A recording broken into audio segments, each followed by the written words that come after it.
Сәлем достар, бүгін біз пицца лавашпен дайындайтын боламыз. Пиццаны сковородке істейтін боламыз. Видео басталмай жатып, маған лайк басып, тіркелуді ұмытпаңыздар. Мен осылай вспышкамен түсіріп жатыр. Ал ендеше біз видеомызды бастаймыз. Бізге ең алдымен осындай лаваш керек болады, және де бұл ыдыстың қайтсам болады, өлшеп алу керек. Ыдыспен тарелкамен бірдей болу қажет. Және де осындай колбаса, яғни шұжық, және де осындай ірімшік, яғни сыр. Және де бізге соус ретінде майонез бен кетчуп немесе майонез бен томатный пастаны араластыруға болады. Міне осы қасық алып алып, қазір жағып шығатын боламыз. Екеуін бірден араластырып алсаңыздар да болады, бірақ мен араластырмадым. Қолыма жағып жатыр.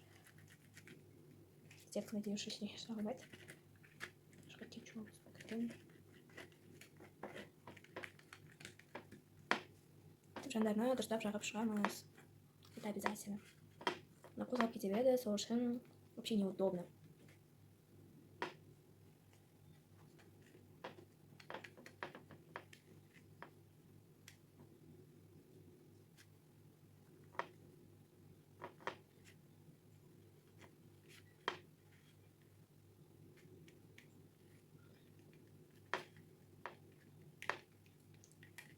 Осылай жағып шығамыз.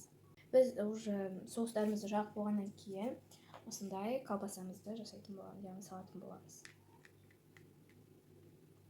Кубик ретінде жасадым. Ондай қатты көп турамадым, бірақ қазір қайтадан турап алатын боламын. Себебі аз болып кетіпті.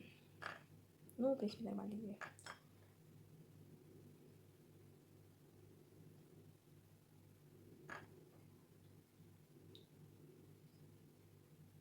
Біз бір-біріне қатты жақын болып кеткен. Соңынан өте дәмді болады, жасап көріңіздер. Мен бірінші рет жасап тұрмын бұндайды, бірақ сіздерге видео түсіремін деп шештім. Сіздермен де сондай рецепті бөлісіп.